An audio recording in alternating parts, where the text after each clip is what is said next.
রাতে কুয়েট উপাচার্যের পদত্যাগের দাবিতে শাহবাগ অবরোধ, সারা দেশে ক্লাস বর্জনের ডাক।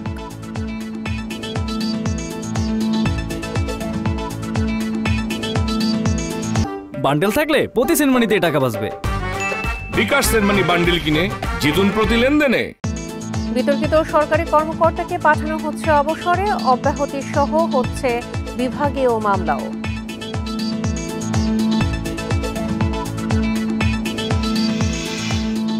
স্টারলিংক ইন্টারনেটে আগ্রহ বাড়ছে, আবেদন যাচাই শেষে ইতিবাচক সাড়া বিটিআরসি।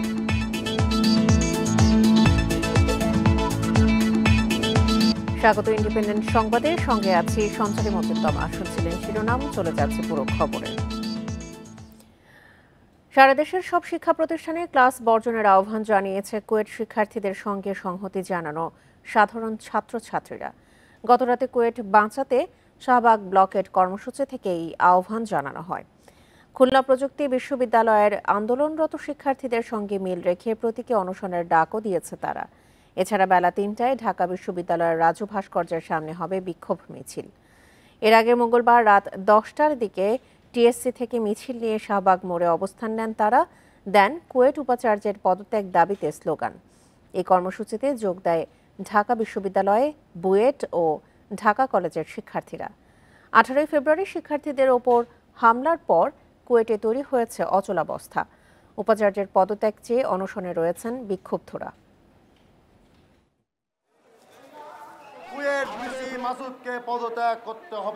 পদত্যাগ এক দফা চাচ্ছে, তার পদত্যাগ, সেই এক দফার সাথে সংহতি প্রকাশ করে আমরা আজকে শাহবাগ ব্লক দিয়েছিলাম। আমাদের ভালো মতো আমাদের দাবি না শোনে তখন আমাদের আর কিছু করার নেই, তখন আমাদের এই ব্লকেট করতে হবে। সকল বিশ্ববিদ্যালয় ক্যাম্পাসে বিক্ষোভ মিছিল পালন করুন এক দফা দাবিতে। ইউজিসির তদন্ত কমিটিকে প্রত্যাখ্যান করে উপাচার্যের পদত্যাগের এক দফা দাবিতে আমরণ অনশন চালিয়ে যাওয়ার ঘোষণা দিয়েছেন কুয়েটের শিক্ষার্থীরা। মঙ্গলবার বিকেলে সংবাদ সম্মেলনে এই সিদ্ধান্তে অটুট থাকার কথা জানান তারা। এ সময় শিক্ষকরা আলোচনার আহ্বান জানালেও তা প্রত্যাখ্যান করেন। এদিকে দ্বিতীয় দিন অনশনরত আরও 2 শিক্ষার্থী সহ 5 জন অসুস্থ হয়ে পড়েছেন। উপাচার্যের পদত্যাগের এক দফা দাবিতে সোমবার বিকাল থেকে আন্দোলন চালিয়ে যাচ্ছেন খুলনা প্রকৌশল ও প্রযুক্তি বিশ্ববিদ্যালয়ের 32 শিক্ষার্থী। এদের মধ্যে 3 জন অসুস্থ হয়ে সোমবার বাড়ি চলে যান। মঙ্গলবার আরও 2 শিক্ষার্থী অসুস্থ হন। এ অবস্থায় অনশনে আছেন মাত্র 27 জন। মঙ্গলবার শিক্ষা মন্ত্রণালয় থেকে শিক্ষার্থীদের জানানো হয় ইউজিসির তদন্ত দল ক্যাম্পাসে আসবে বুধবার। আন্দোলনকারীরা ইউজিসির এই তদন্ত দলকে প্রত্যাখ্যান করে অনশন চালিয়ে যাওয়ার ঘোষণা দেন। দাবি একটাই, এটা বাইনারি, হয় হবে না হয় হবে না। আমি তো এখান থেকে সরে আসতে পারি না, তো নেগোসিয়েশনের কোনো জায়গা না, এক দফা তো কোনো নেগোসিয়েশন হয় না। সেই তদন্ত করার সুযোগ হয়নি, এখন কেন সেই সরজমিনে এসে সেটা করতে হবে? তা আমরা সেই কমিটিকে প্রত্যাখ্যান করছি এবং আমরা বলতে চাই আমরা এখন আমাদের এক দফা দাবিতে এদিকে অনশনকারীদের স্বাস্থ্য ঝুঁকি নিয়ে উদ্বেগ প্রকাশ করেছেন ছাত্র বিষয়ক পরিচালক ও শিক্ষকরা। আলোচনার মাধ্যমে সমাধানের আহ্বান জানান তারা। কম্পিউটার আছে, সবাই এখানে আছে, এদের শারীরিক ব্যাপারে খোঁজখবর নেওয়া হচ্ছে। আর আমরা আগে থেকে একই কথা বলে আসতেছি, শিক্ষার সুষ্ঠু পরিবেশ বজায় রাখার জন্য তোমরা একটু কম্প্রোমাইজ করো, তোমাদের সাথে আমরা বসতে পারি, তোমাদের কি হলে সুবিধা হয় আমরা করার জন্য চেষ্টা করি। যে কুয়েটের পরিবেশ ফিরে আসুক, আমরা এখানে লেখাপড়ার জন্যই এসেছি। আমরাও যারা শিক্ষক আছি আমরা আসলে লেখাপড়ানোর জন্যই তো আমরা আছি, অন্য কোনো তো কাজ নেই। আমরা চাই যে পরিবেশটা শান্ত হোক। গত 18 ফেব্রুয়ারি ক্যাম্পাসে সংঘর্ষের ঘটনায় 37 জন শিক্ষার্থীকে বহিষ্কার করেছে বিশ্ববিদ্যালয় কর্তৃপক্ষ। অভিজিৎ পাল, ইন্ডিপেন্ডেন্ট নিউজ, খুলনা। শিক্ষা মন্ত্রণালয়ের আশ্বাসে 6 দফা দাবিতে আন্দোলন স্থগিত করেছে পলিটেকনিক শিক্ষার্থীরা। মঙ্গলবার রাতে ঢাকা পলিটেকনিক ইনস্টিটিউটে এক সংবাদ সম্মেলনে কথা জানানো হয়। কারিগরি শিক্ষার্থীদের দাবির পরিপ্রেক্ষিতে শিক্ষা মন্ত্রণালয় একটি কমিটি গঠন করেছে, যা শিক্ষার্থীদের 6 দফা বাস্তবায়নের রূপরেখা প্রণয়নে কাজ করবে। এজন্য 3 সপ্তাহ সময় চেয়েছে মন্ত্রণালয়। তাদের প্রতি সমর্থন জানিয়ে সাময়িকভাবে আন্দোলন স্থগিত করা হয়েছে। এ সময় দেশের সব পলিটেকনিক ক্যাম্পাসের প্রশাসনিক ভবনের তালা খুলে দেওয়ার আহ্বান জানান শিক্ষার্থীরা। তবে দাবি আদায়ে বন্ধ থাকবে ক্লাস। দাবি পূরণ না হলে আবারও আন্দোলনের হুঁশিয়ারি দিয়েছেন শিক্ষার্থীরা। সকল পলিটেকনিক ইনস্টিটিউটের ভাইদেরকে আমরা অনুরোধ জানাচ্ছি যে সকল পলিটেকনিক ইনস্টিটিউট প্রশাসনিক ভবনে তালাবদ্ধ করেছেন তারা প্রশাসনিক ভবনে তালা উন্মুক্ত করে দেন এবং প্রশাসনিক কার্যক্রম ক্যাম্পাসে চালানোর সুযোগ করে দেন। মহানবীকে নিয়ে কটূক্তির অভিযোগে কোহিনূর কেমিক্যাল কারখানার এক কর্মকর্তাকে গ্রেপ্তার করেছে পুলিশ। তার বিচারের দাবিতে মঙ্গলবার দুপুর থেকে সন্ধ্যা পর্যন্ত 5 ঘন্টা তিব্বত মোড়ে সড়ক অবরোধ করেন কারখানাটির কয়েকশো শ্রমিক। তাদের সাথে যোগ দেয় স্থানীয়রাও। পরে সেনাবাহিনী ও পুলিশের উপস্থিতিতে পরিস্থিতি নিয়ন্ত্রণে আসে। মহানবী হজরত মোহাম্মদ সাল্লাল্লাহু আলাইহি সাল্লামকে নিয়ে কটূক্তি করেছেন কোহিনূর কেমিক্যালের এক কর্মকর্তা। এমন খবরে মঙ্গলবার দুপুরে তেজগাঁওয়ে তিব্বত মোড়ের সামনে অবস্থান নেয় কারখানার শ্রমিকরা। তাদের অবরোধে পরে যোগ দেয় স্থানীয়রাও। এ সময় সড়কটিতে বন্ধ হয়ে যায় যান চলাচল। আন্দোলনরত শ্রমিকরা জানান, অফিসের এক পিয়নের সঙ্গে কথোপকথনের সময় কসমেটিক্স ডিপার্টমেন্টের প্রোডাকশন অফিসার বিধান বাবু মহানবীকে নিয়ে অবমাননাকর মন্তব্য করেন। বিষয়টি তাৎক্ষণিকভাবে ডিপার্টমেন্ট প্রধানকে জানানো হলেও নেওয়া হয়নি ব্যবস্থা। আমাদের নবীকে গালি দিব কেন গালি দিবে?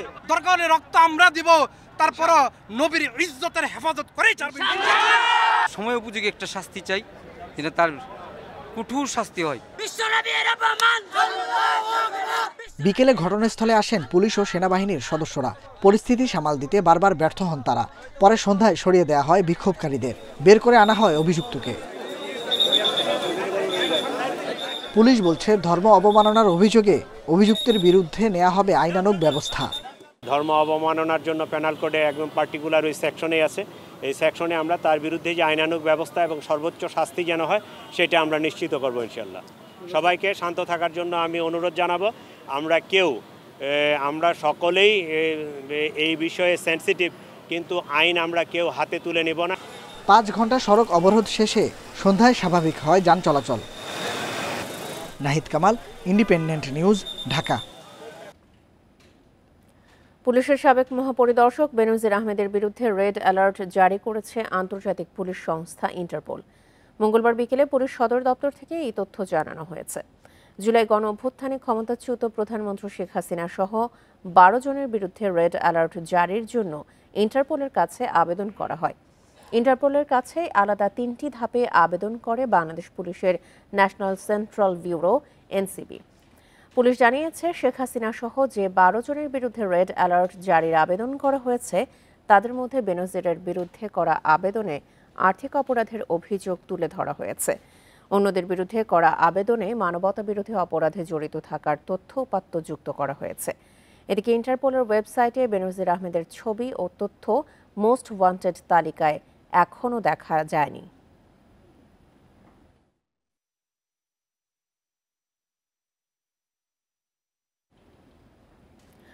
আপিল বিভাগের জ্যেষ্ঠ 3 বিচারপতির মধ্যে একজনকে প্রধান বিচারপতি নিয়োগের বাধ্যবাধকতা থাকা দরকার বলে মনে করে বিএনপি।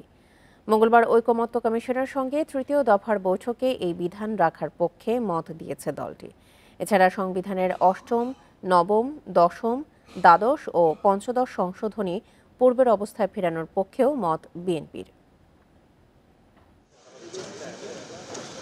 ঐকমত্য কমিশনের সঙ্গে বৈঠক করতে মঙ্গলবার সকাল 11টায় সংসদের এলডি হলে আসে বিএনপির 4 সদস্যের প্রতিনিধি দল। আলোচনা হয় বিচার বিভাগ, নির্বাচন ব্যবস্থা, প্রশাসন, জনপ্রশাসন, দুর্নীতি দমন কমিশন সংস্কারের প্রতিবেদন নিয়ে। বৈঠকের শুরুতে কমিশনের সহসভাপতি অধ্যাপক আলী রিয়াজ বলেন, বিএনপি সহ 15টি দলের সঙ্গে প্রাথমিক আলোচনা শেষ হয়েছে। বাকি দলগুলোর সঙ্গেও বৈঠক হবে। তৃতীয় দিনের মতো এই আলোচনায় বিএনপির সঙ্গে আলোচনায় আমরা এক ধরনের সমাপ্তি টানতে পারবো। আপনারা জানেন যে সংবিধান বিষয়ে বেশ কিছু আলোচনা হয়েছে, পাশাপাশি নির্বাচন ব্যবস্থা নিয়েও কিছু সংস্কার নিয়ে কিছুটা কথা হয়েছে। দুর্নীতি দমন কমিশন এবং বিচার বিভাগ সংক্রান্ত বিষয়গুলোতে আলোচনা করে এক জায়গায় আসতে পারবো বলে মনে করছি। বৈঠকের বিরতিতে স্থায়ী কমিটির সদস্য সালাউদ্দিন আহমেদ জানান, কমিশনের বেশিরভাগ সুপারিশের সঙ্গে একমত বিএনপি। তবে প্রধান বিচারপতি হিসেবে আপিল বিভাগের জ্যেষ্ঠ 3 বিচারপতির মধ্যে একজনকে নিয়োগের বিধান রাখার সুপারিশ দলটির। জুডিশিয়ারির ক্ষেত্রে এই অপশনটা এই জন্যই দিয়েছি, in case of doctrine of necessity এমন হতে পারে যে যিনি next immediate senior chief justice হলে সেই ক্ষেত্রে যদি রাষ্ট্রের মধ্যে এমন কিছু পরিস্থিতি দেখা যায় যে সেই ব্যক্তির সম্পর্কে যথেষ্ট রিজার্ভেশন আছে বা তর্ক বিতর্ক আছে, তখন অ্যাটলিস্ট যাতে একটা অপশন থাকে বিচার বিভাগের। বৈঠক শেষে আবারও কথা বলেন সালাউদ্দিন আহমেদ, জানান বিচার বিভাগের পূর্ণ স্বাধীনতায় বিশ্বাসী বিএনপি। সুপ্রিম কোর্টে আলাদা সচিবালয় প্রতিষ্ঠার উদ্যোগ বাস্তবায়নে অঙ্গীকারবদ্ধ তার দল। বিচার বিভাগের স্বাধীনতা নিশ্চিত করার জন্য অঙ্গীকারাবদ্ধ।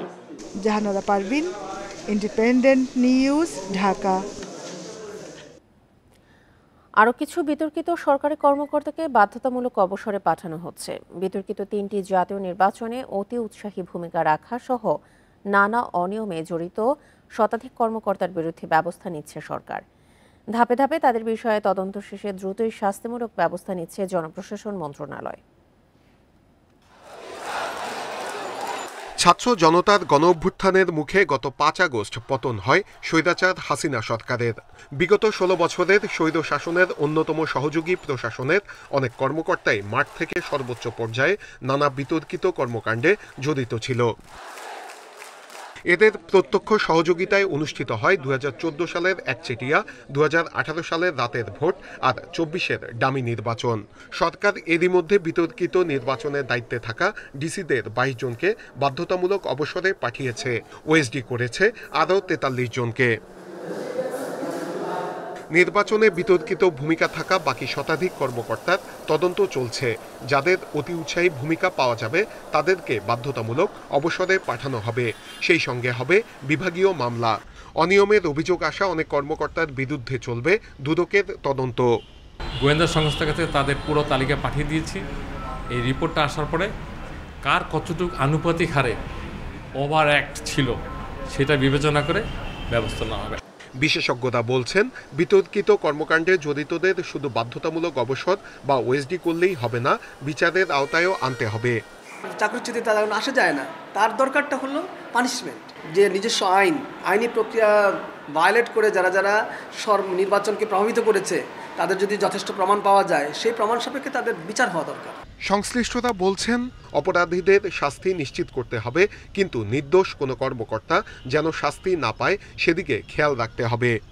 অতি উৎসাহী হয়ে যদি কেউ কিছু করে থাকে যেটা সাধারণ জনগণের বিপক্ষে গেছে, সুষ্ঠু ভোটের বিপক্ষে গেছে, তাদের বিরুদ্ধে জনপ্রশাসন যদি কোনো ব্যবস্থা নেয় সেটা তো যুক্তিযুক্ত হবে এবং আমি সমীচীন বলেই মনে করি। ইউএনও এবং এসিল্যান্ডের দায়িত্বে থাকা অবস্থায় বিতর্কিত কর্মকাণ্ডে জড়িত কর্মকর্তাদেরও তালিকা করছে জনপ্রশাসন মন্ত্রণালয়।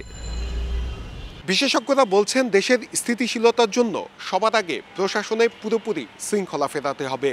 আর এর জন্য চাকরির বিধি বহির্ভূত কর্মকাণ্ডের সাথে যারা জড়িত ছিল তাদের বিরুদ্ধে নিতে হবে কঠোর ব্যবস্থা। সেই সঙ্গে মেধার ভিত্তিতে পদোন্নতি, পদায়ন ও বদলি করতে হবে। নূরে আলম, ইন্ডিপেন্ডেন্ট নিউজ, ঢাকা। দুর্যোগেও সচল রাখতে সক্ষম স্টারলিংকের ইন্টারনেট সেবা নিয়ে বাড়ছে আগ্রহ। ইতিমধ্যে প্রতিষ্ঠানটির বাণিজ্যিক সেবার লাইসেন্স চেয়ে করা আবেদন পর্যালোচনা শেষ করেছে নিয়ন্ত্রক সংস্থা বিটিআরসি। আজকালের মধ্যেই তা চূড়ান্ত করতে পাঠানো হবে টেলিযোগাযোগ মন্ত্রণালয়ে। অনুমতি পেলে 90 দিনের মধ্যে সেবাটি চালু করবে স্টারলিংক। 9 ও 10 এপ্রিল ঢাকায় ইনভেস্টমেন্ট সামিটে স্যাটেলাইট ভিত্তিক ইন্টারনেটের পরীক্ষামূলক সেবা দেয় স্টারলিংক। মার্কিন মহাকাশ ভিত্তিক প্রযুক্তি কোম্পানি স্পেসএক্সের মালিকানাধীন প্রতিষ্ঠানটি চূড়ান্তভাবে সেবা দেওয়া শুরু করলে দেশের ইন্টারনেট সেবার ভবিষ্যৎ কেমন হতে পারে তা নিয়ে চলছে আলোচনা। নন জিওস্টেশনারি অরবিট স্যাটেলাইট সার্ভিসেস অপারেটরের লাইসেন্স পেতে এই মাসের শুরুতেই আবেদন করে স্টারলিংক। অনুমতি পেলে গেটওয়ে স্থাপন করবে প্রতিষ্ঠানটি। এরপরেই শুরু হবে বাণিজ্যিকভাবে সেবা। এরই মধ্যে স্টারলিংকে রিসেলার হওয়ার আগ্রহ দেখিয়েছে বাংলাদেশ স্যাটেলাইট কোম্পানি সহ বেশ কয়েকটি প্রতিষ্ঠান। আমরা ব্যক্তি পর্যায়ের বিষয়টা অতটা নিয়ে ভাবছি না, যেহেতু আমাদেরকে প্রাথমিকভাবে বলা হয়েছে যে এটা আমরা করতে পারবো না, এটা সব দেশে তারা নিজেরাই করেন, B2C যে সেলটা। তো আমরা ভাবছি কর্পোরেট ইউজ নিয়ে। তো কর্পোরেট ইউজে আমার কাছে মনে হচ্ছে যে এটার একটা ভালো ডিমান্ড থাকতে পারে। নিয়ন্ত্রক সংস্থা জানায়, এই লাইসেন্সের আওতায় ইন্টারনেট ও ট্রান্সমিশন নেটওয়ার্ক সেবা দিতে পারবে স্টারলিংক। লফুলি ইন্টারসেপশনের একটা সুযোগ থাকবে। টেকনিক্যালি বন্ধ করে দেওয়া, ইন্টারনেট বন্ধ করে দেওয়া, আমার মনে হয় উত্তরোত্তর এই জিনিসটা দুরূহ হয়ে উঠছে টেকনোলজিক্যালি। এই লাইসেন্সের যে যাচাই বাছাই প্রক্রিয়া প্রায় শেষ আমাদের। আশা করছি আমরা এই সপ্তাহের মধ্যে 2-1 দিনের মধ্যেই মন্ত্রণালয়ের পূর্ব অনুমোদনের জন্য পাঠাতে পারবো। পূর্ব অনুমোদন হয়ে আসলে তারপর তাদেরকে আমরা লাইসেন্সিং ফি বা আনুষঙ্গিক ফি জমা দিতে বলবো। বিশেষজ্ঞরা বলছেন স্টারলিংকের বড় গ্রাহক হবে কর্পোরেট প্রতিষ্ঠানগুলো। এই সেবা থেকে বেশি উপকৃত হবে দুর্গম এলাকায় অবস্থানকারীরা। দুর্যোগের সময়ও সচল থাকবে এই সেবা। বাণিজ্যিকভাবে চিন্তা করলে যাদের ভালো ইন্টারনেট সেবা হয় তারা আসলে স্টারলিংকের দিকে যাবে না, তারা এটাই ব্যবহার করবে। কাজেই আইএসপি যদি ভালো সেবা দেয়, মোবাইল ইন্টারনেট যদি ভালো সার্ভিস মানুষ পায়, তাহলে এইসব জায়গায় গেলে ইন্টারনেটের খুব বেশি বিজনেস কেস নাই। তবে হ্যাঁ, অনেকে হয়তো রিডান্ডেন্ট লিঙ্ক হিসেবে, বিকল্প হিসেবে, ফলব্যাক নেটওয়ার্ক হিসেবে স্টারলিংক ব্যবহার করবে শহরে অনেক জায়গায়, অনেক কর্পোরেটগুলো। এর সবচেয়ে বড় উপকারিতা হবে হচ্ছে একটু দুর্গম এলাকাগুলো। দেশের ইন্টারনেট সেবার মান উন্নয়নে প্রতিযোগিতা বাড়াবে স্টারলিংক, এমন মন্তব্য বিশ্লেষকদের। একটা আমব্রেলা হিসেবে, একটা গাইডিং বডি হিসেবে তারা থাকবে। ইকরামুল কবির, ইন্ডিপেন্ডেন্ট নিউজ, ঢাকা। ঢাকা উত্তর সিটি কর্পোরেশনকে মশামুক্ত করতে এবার দায়িত্ব দেওয়া হচ্ছে সেনাবাহিনীকে। আগাম প্রস্তুতি হিসেবে সরকারি ও বেসরকারি প্রতিটি হাসপাতালে রাখা হবে আলাদা ডেঙ্গু ইউনিট। সিটি কর্পোরেশনের প্রতিটি ওয়ার্ডে ডেঙ্গু শনাক্তের পরীক্ষা করা যাবে বিনা পয়সায়। মঙ্গলবার সকালে সংবাদ সম্মেলন করে এসব তথ্য জানান ডিএনসিসির প্রশাসক। আসছে বর্ষা, এই সময় ডেঙ্গুর প্রকোপ বৃদ্ধির আশঙ্কা রয়েছে। ফলে আগে থেকেই নড়েচড়ে বসেছে ঢাকা উত্তর সিটি কর্পোরেশন ডিএনসিসি। সকালে ডিএনসিসির কার্যালয়ে বিভিন্ন হাসপাতালের প্রতিনিধিদের সঙ্গে মতবিনিময় করেন প্রশাসক। গতবার বা তার আগের বার বিশেষ করে দেখেছি যে রোগীরা কোথায় যাবে না যাবে এটা বুঝতে পারেন না, এবং কি করবে এটা বুঝতে পারেন না। সেই জন্য কাউন্সিলিং একটা গুরুত্বপূর্ণ বিষয়। আমরা এক্সপেক্ট করছি, মানে ভয় পাচ্ছি যে এইবারের সিভিয়ারিটি বোধহয় আরো খারাপ হবে। হাসপাতালে একটি মশা উঠছে, সেই মশাটি ডেঙ্গু পজিটিভ। এটাতে কি মিন করে হচ্ছে যে আপনি হাসপাতালে যে ডেঙ্গু রোগীটি রেখেছিলেন সেই ডেঙ্গু রোগীটি ওপেন। প্রশাসক অভিযোগ করেন, মশক নিধনের দায়িত্ব পেয়ে বেসরকারি প্রতিষ্ঠান দুর্নীতি করেছে।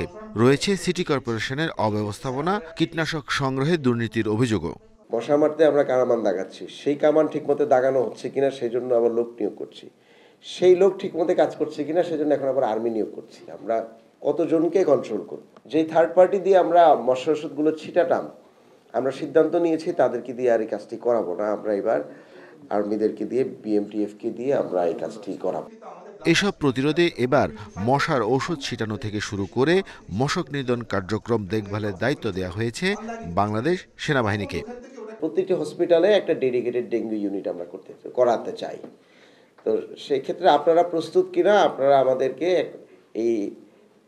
এই মাসের মধ্যে যেহেতু আরো 10 দিন আছে, আপনাদের প্রস্তুতিটা আমাদেরকে একটুখানি দয়া করে চিঠি দিয়ে জানাবেন। আমরা হসপিটালকে ডেডিকেটেডলি ক্লিন করার জন্য লোক নিয়োগ করে দেব। ডিএনসিসি জানায়, আগামী সপ্তাহ থেকে উত্তর সিটিতে বিভিন্ন নির্মাণাধীন ভবনে সচেতনতামূলক প্রচার করা হবে। পরে চালু হবে জরিমানা সহ জোরালো অভিযান। Arafatur Rahman, independent News, Dhaka. কক্সবাজারের মাতারবাড়িতে দেশের প্রথম গভীর সমুদ্র বন্দর নির্মাণের জন্য জাপানি প্রতিষ্ঠানের সাথে চুক্তি করেছে সরকার। মঙ্গলবার সকালে রাজধানীর একটি হোটেলে জাপানি প্রতিষ্ঠানের সঙ্গে এই চুক্তি করে চট্টগ্রাম বন্দর কর্তৃপক্ষ। আগামী 4 বছরের মধ্যে একটি কন্টেইনার জেটি এবং একটি মাল্টিপারপাস জেটি সহ টার্মিনাল নির্মাণ হবে। এতে তুলনামূলক কম খরচে আমদানি রপ্তানি বাণিজ্যে পণ্য পরিবহন সম্ভব হবে। কক্সবাজারের মাতারবাড়িতে নির্মিত হচ্ছে দেশের প্রথম গভীর সমুদ্র বন্দর। উন্নত প্রযুক্তি ও আন্তর্জাতিক মানের অবকাঠামো সুবিধাসহ প্রকল্পটি অর্থায়ন করবে জাপানের উন্নয়ন সংস্থা জাইকা। আগামী 4 বছরে 460 মিটার দীর্ঘ একটি কন্টেইনার জেটি এবং 300 মিটার দীর্ঘ আরও একটি মাল্টিপারপাস জেটি সহ টার্মিনাল নির্মাণ হবে। মঙ্গলবার জাপানের পেন্টা ওশিয়ান এবং থোয়া কর্পোরেশনের সঙ্গে এ বিষয়ে চুক্তি সই হয়। জানানো হয় 2029 সালের মধ্যে প্রকল্পটির প্রথম ধাপের নির্মাণ কাজ শেষ হবে। সমুদ্র বন্দরে পুরো প্রকল্পের ব্যয় ধরা হয়েছে প্রায় 24,300 কোটি টাকা। 2030 সালের শুরুতে গভীর সমুদ্র বন্দরটির বাণিজ্যিক ব্যবহার শুরু হবে বলে আশা করা হচ্ছে। মাতারবাড়ি সমুদ্র বন্দর চালু হলে এটি বাংলাদেশের সাথে আন্তর্জাতিক বাজারে সংযোগ স্থাপনে সহায়তা করবে। এতে বাংলাদেশের সক্ষমতা বাড়বে, পাশাপাশি বিদেশি বিনিয়োগ বাড়াতেও সহায়তা করবে। সংশ্লিষ্টরা বলেন, বন্দরটি নির্মিত হলে দক্ষিণ এশিয়ায় বাংলাদেশের অবস্থান আরও দৃঢ় হবে, বাড়বে আন্তর্জাতিক বাণিজ্যের সক্ষমতা। 30-এর মধ্যে Matarbari port will be functional. মানে এখানে আমাদের যে কার্যক্রম আছে সেটা যেটা আমরা বলি মাদারশিপ, বড় জাহাজগুলো ফিরতে পারবে, যেখানে আপনার লাইটারের দরকার হবে, অটোমেটেড করে ফেলতে পারি বেশিরভাগ ক্ষেত্রে, তাহলে পোর্ট এফিসিয়েন্সি বাড়বে। 14.5 মিটার গভীরতার কৃত্রিম এই চ্যানেলের কারণে 8 থেকে 9,000 TEUs ধারণ ক্ষমতার জাহাজও সহজেই নোঙর করতে পারবে মাতারবাড়িতে। এই বন্দর বাংলাদেশকে বাণিজ্যিক হাবে পরিণত করবে বলেও জানান নৌ পরিবহন উপদেষ্টা। Mehedi Hasan, independent news. মৌসুমের শুরু থেকেই খোলা বাজারে ধানের দাম ছিল বেশি। এতে সরকারি গুদামে আমন ধান চাল দিতে গিয়ে বড় অঙ্কের লোকসান গুনতে হয়েছে মিলার ও চাষিদের। খাদ্য বিভাগের কর্মকর্তারাও বলছেন, দর বেশি থাকায় নেতিবাচক প্রভাব পড়েছে সরকারি সংগ্রহ কর্মসূচিতে। সরকারি গুদামে 33 টাকা কেজি দরে ধান, 46 টাকায় আতপ ও 47 টাকা দরে সেদ্ধ চাল কেনার সিদ্ধান্ত খাদ্য অধিদপ্তরের। 10 লাখ টন আমন ধান চাল সংগ্রহের কার্যক্রম শুরু হয় নভেম্বরের শেষ দিকে। বগুড়ার ব্যবসায়ীদের দাবি, 28 ফেব্রুয়ারি পর্যন্ত সরকারি গুদামে 6,35,000 টন আমন ধান চাল দিতে গিয়ে চাষি আর মিলারদের লোকসান হয়েছে অন্তত 330 কোটি টাকা। সরকার যে চালটা বিদেশ থেকে আনতেছে, দেশের অর্থনৈতিক ঘাটতি হচ্ছে এবং আমাদের মতো মিল মালিকেরাও মনে করেন ক্ষতিগ্রস্ত হতে পড়তেছে। মিল বন্ধ, এখান থেকে সরকারের বেরো আসতে হলে আমাদের মতো মিল মালিককে ভর্তুকি দিতে হবে, কৃষককে ভর্তুকি দিতে হবে। সরকার আমন মৌসুমে যখন চাল ক্রয় করছে ওই সময় 47 টাকা রেট দিছিল, কিন্তু আমরা কোনো সময় 47 টাকা পাই নাই, 48 টাকা ক্রয় করছি, আর খুচরা বাজারে এর চেয়ে বেশি ছিল। এবার এই মৌসুমে আর কি এর কমারা হয়নি আর কি। মৌসুম জুড়েই ধানের দাম বেশি থাকায় চালের বাজার এখনো চড়া বলছেন খুচরা ব্যবসায়ীরা। সরকার যে রেটটা বেঁধে দিয়েছিল যে 47 টাকা কেজি, সে দর কখনো আমরা কিনতে পারিনি, তার উপরে সবসময় কেনা লাগছে। সরকারি গুদামে ধান চাল মজুতের সবচেয়ে বড় ভূমিকা রাখে উত্তরাঞ্চল, কিন্তু খোলা বাজারে বেশি দাম পাচ্ছেন চাষিরা, তাই কম দামে গুদামে দিতে আগ্রহ কম। এতে লক্ষ্য পূরণ হচ্ছে না বলছেন খাদ্য কর্মকর্তা। ওটাকে ময়েশ্চার ফ্রি করে আনতে গেলে দেখা যাচ্ছে যে দামের পার্থক্য হয়ে যাচ্ছে। তারা আমাদের এখানে যে মূল্য পাচ্ছে তার চেয়ে বাজারে বেশি পাচ্ছিল, বাজারে লাভবান হয়েছে, এই জন্য তারা গুদামে ধান দিতে আগ্রহী হয়নি। খাদ্য অধিদপ্তরের হিসেবে আমন মৌসুমে দেশে চাল দেওয়ার সক্ষমতা ছিল 12,504টি মিলের, কিন্তু লোকসান হয় চুক্তি করেনি 4,140টি চাল কল। এবারও লোকসানের আশঙ্কায় সরকারের সাথে চুক্তি করেনি তারা। Hasibur Rahman, independent news, Bogura. কক্সবাজারে কাজের সন্ধানে গিয়ে নিখোঁজ 6 শ্রমিককে উদ্ধার করেছে পুলিশ। নিখোঁজের 6 দিন পর মঙ্গলবার রাতে টেকনাফের রাজারছড়া এলাকা থেকে তাদেরকে উদ্ধার করা হয়। তারা সবাই সিলেটের জকিগঞ্জের বাসিন্দা। পুলিশ জানায়, নিখোঁজদের মোবাইল ট্র্যাকিং করে অবস্থান শনাক্ত করা হয়। পরে রাজারছড়া এলাকার একটি বাড়ি থেকে তাদের উদ্ধার করা হয়। শ্রমিকরা জানান, কক্সবাজারে কাজ দেওয়ার কথা বলে এক ব্যক্তি তাদেরকে সাগর পথে মালয়েশিয়া পাচার করতে চেয়েছিলেন। এই ঘটনায় কাউকে আটক করতে পারেনি পুলিশ, তবে অপহরণের সঙ্গে জড়িতদের ধরতে অভিযান অব্যাহত রেখেছে আইনশৃঙ্খলা বাহিনী।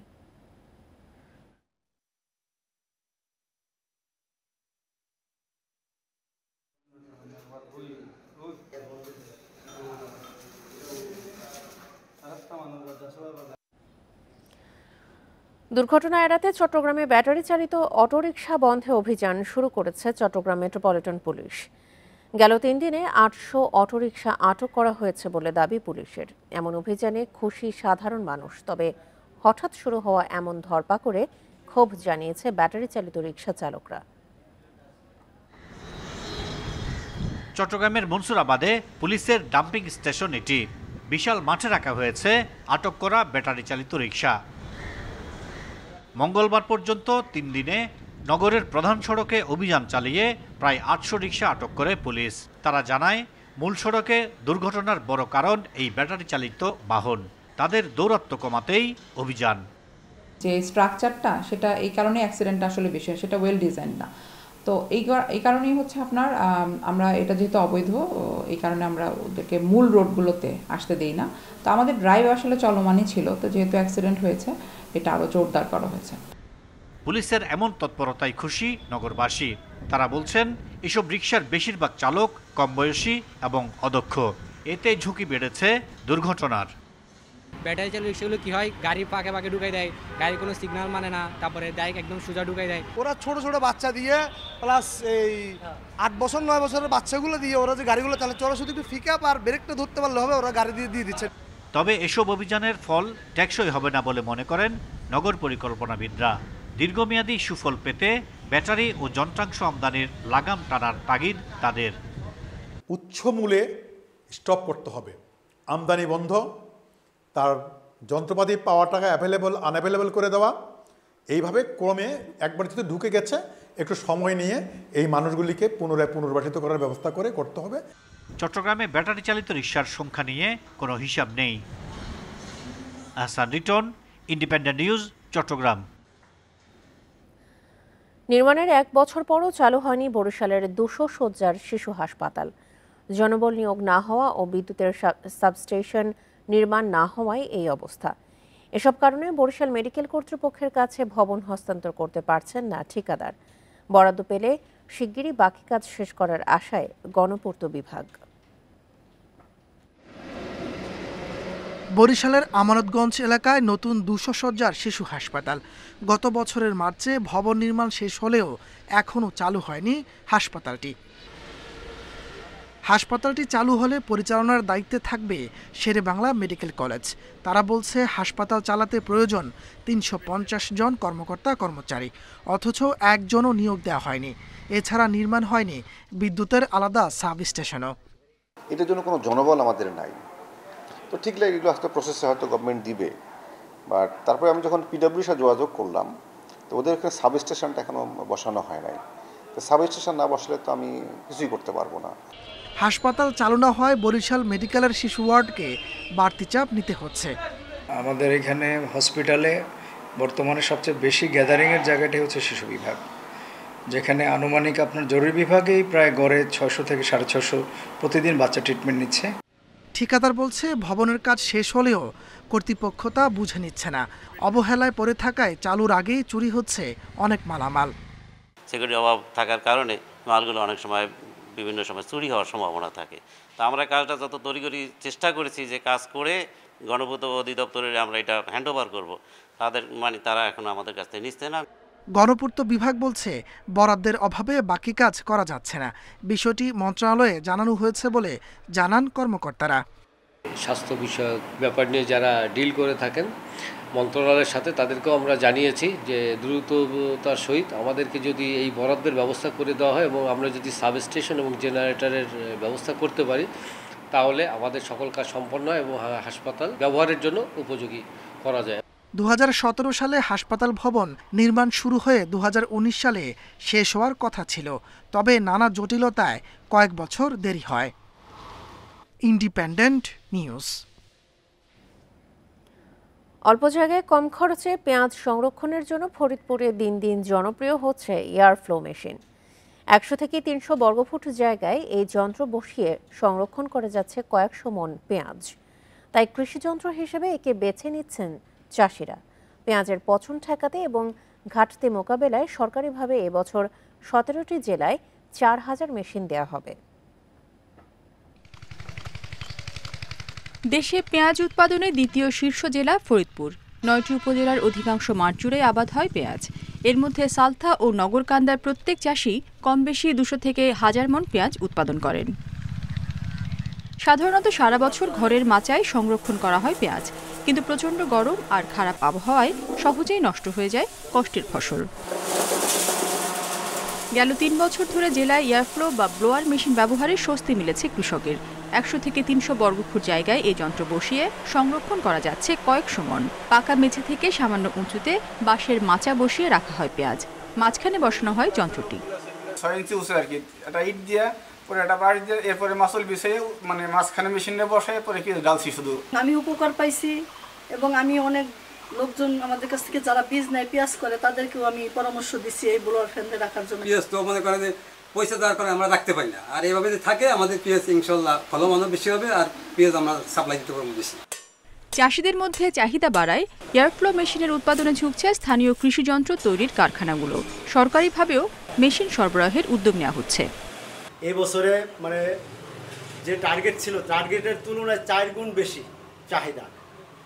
আমরা দিয়ে সময় পাইতেছি না। পেঁয়াজ সংরক্ষণের প্রযুক্তি ব্যবহার বাড়াতে পাশে থাকার কথা জানিয়েছে কৃষি বিভাগও। নির্দেশনা দেওয়া আছে যে একটা আমাদের প্রকল্পের মাধ্যমে প্রায় পেঁয়াজ উৎপাদনকারী যে 15টি জেলা আছে এই 15টি জেলায় প্রায় 4000 ব্লোয়ার মেশিন দেওয়া হবে। আমরা আশা করছি যে এটি ইমিডিয়েট দেওয়া হয় তাহলে কৃষক এখান থেকেও কিছু বেনিফিট হবে। জেলায় এবছর ৩৬,১৪০ হেক্টর জমিতে হালি পেঁয়াজ চাষের লক্ষ্যমাত্রা থাকলেও আবাদ হয়েছে ৪০,৯১৩ হেক্টর জমিতে। প্রায় 5,43,000 মেট্রিক টন পেঁয়াজ উৎপাদনের প্রত্যাশা কৃষি বিভাগের। Independent news. যশোরের মেহেরুল্লাহ ময়দানে জমে উঠেছে মাসব্যাপী শিল্প ও বাণিজ্য মেলা। প্রায় 1 যুগ পর যশোর চেম্বার অব কমার্সের আয়োজনে এই মেলায় প্রতিদিনই ভিড় করছেন দর্শনার্থীরা। হস্তশিল্প সহ নানা পণ্যের 90টি স্টল রয়েছে। স্থানীয় পণ্য প্রসারের লক্ষ্যে মেলা, জানান আয়োজকরা।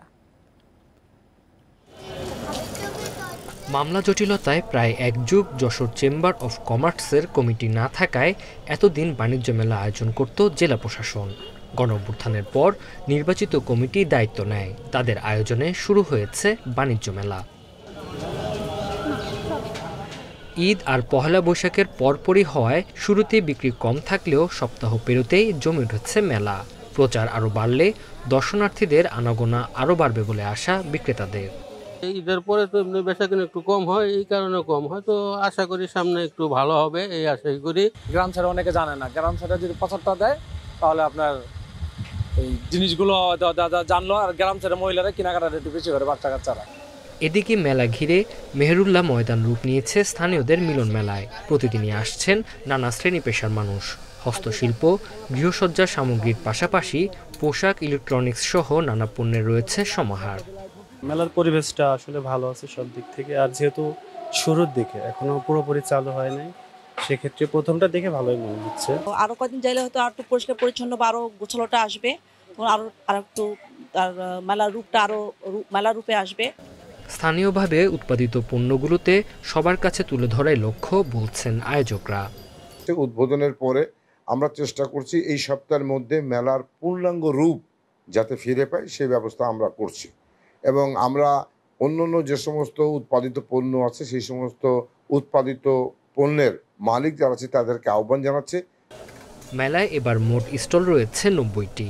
12 এপ্রিল থেকে শুরু হওয়া মেলা চলবে আগামী 12 মে পর্যন্ত। Independent news. আর এই ছিল এখনকার মতো ইন্ডিপেন্ডেন্ট সংবাদে। এছাড়া ইন্ডিপেন্ডেন্ট টেলিভিশনের সব খবর আরও বিস্তারিত জানতে চোখ রাখুন ফেসবুক, ইউটিউব এবং এক্সে। ধন্যবাদ সবাইকে। আমন্ত্রণ পরের আয়োজন।